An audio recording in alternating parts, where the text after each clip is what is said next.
فکر، فلسفہ، حکمت، قرآن کی ابدی حکمت، قرآن کا ابدی فلسفہ، قرآن انسانی مسائل کا جو حل دیتا ہے، قرآن نے سوشل سائنسز میں جس طریقے سے رہنمائی کی ہے، یہ دو پہلو ہیں اس کے اعجاز کے، جس کی کہ آج ہمیں ضرورت ہے کہ ہم اس کا شعور اور ادراک حاصل کریں۔ اس کے ضمن میں خاص طور پر علامہ اقبال کا نام لینا چاہتا ہوں۔ میرے نزدیک اس دور میں قرآن مجید کے اس اعجاز اور اس کے ایک معجزہ ہونے کے لیے سب سے بڑی دلیل علامہ اقبال کی شخصیت ہے۔ وجہ کیا ہے کہ علامہ اقبال علماء کے طبقے میں سے نہیں تھے۔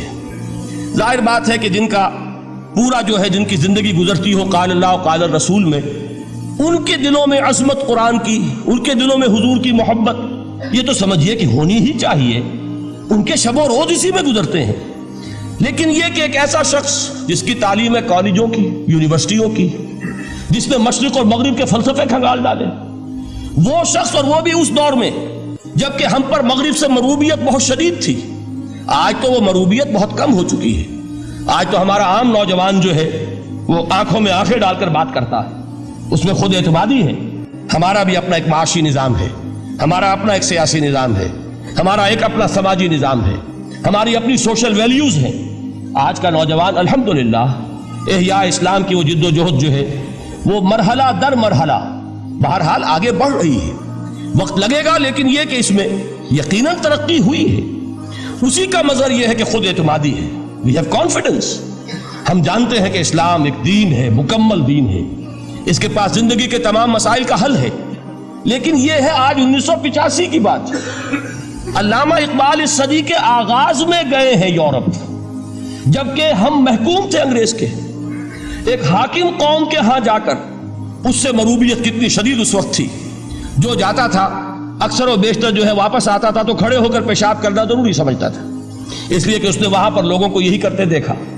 ان کا لباس، ان کی وضاقتہ، ان کی تہذیب، ان کا تمدن، ہر طرح سے ان کے گن گاتا ہوا، ان کے لیے وہ بہت قصیدے جو ہیں تعریف کے کہتا ہوا آتا تھا۔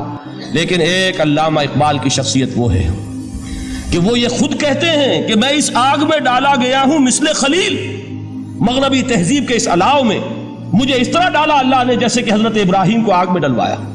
میں اس تہذیب کے اس الاؤ کے اندر سے ہو کر آ رہا ہوں، اور میں نے یہ دیکھ لیا ہے کہ یہ تہذیب کھوکھلی ہے، اس کے اندر کوئی پائیداری نہیں ہے، نظر کو خیرہ کرتی ہے تب چمک تہذیب حاضر کی، یہ صناعی مگر جھوٹے نگوں کی ریزہ کاری ہے۔ اور دیار مغرب کے رہنے والوں، خدا کی بستی دکان نہیں ہے، کھڑا جسے تم سمجھ رہے ہو وہ اب ذرے کا معیار ہوگا۔ تمہاری تہذیب اپنے خنجر سے آپ ہی خودکشی کرے گی، جو شاخ نازک پہ آشیانہ بنے گا ناپائیدار ہوگا۔ اب آپ اندازہ کیجئے وہ شخص جو بنیادی طور پر فلسفی ہے، فلسفے کا طالب علم ہے، وہ جرمنی اور انگلستان میں جا کر فلسفے کھنگالنے کے بعد اسے اگر تسکین حاصل ہوئی، اس کی جو علم کی پیاس تھی اگر اسے سیری حاصل ہوئی تو صرف قرآن کے ذریعے سے۔ نہ کہیں جہاں میں اما ملی، جو اما ملی تو کہاں ملی میرے جرم خانہ خراب کو تیرے عفو بندہ نواز میں۔ یہ وہ شخص ہے، آخری زندگی میں ان کا کام صرف ایک رہ گیا تھا، قرآن کی تلاوت۔ بڑے بڑے فلسفی ملنے آتے تھے علامہ اقبال سے ملنے، وہ سمجھتے تھے بڑی لائبریری ہوگی، جیسے بڑے وکیل اس کی لائبریری آپ کو معلوم ہے کتنی جلدیں رکھی ہوگی، خوبصورت جلدیں بنی ہوئی، ایسے ہی کوئی بڑا فلسفی، بڑا پروفیسر، اس کی سٹڈی، اس کی کتابیں بڑی مروب کن ہونی چاہیے۔ لیکن علامہ اقبال کے ہاں سب کتابیں اٹھوا دی تھی انہوں نے، صرف ایک کتاب رہ گئی، اور سید نذیر نیازی کا نام آپ نے سنا ہوگا۔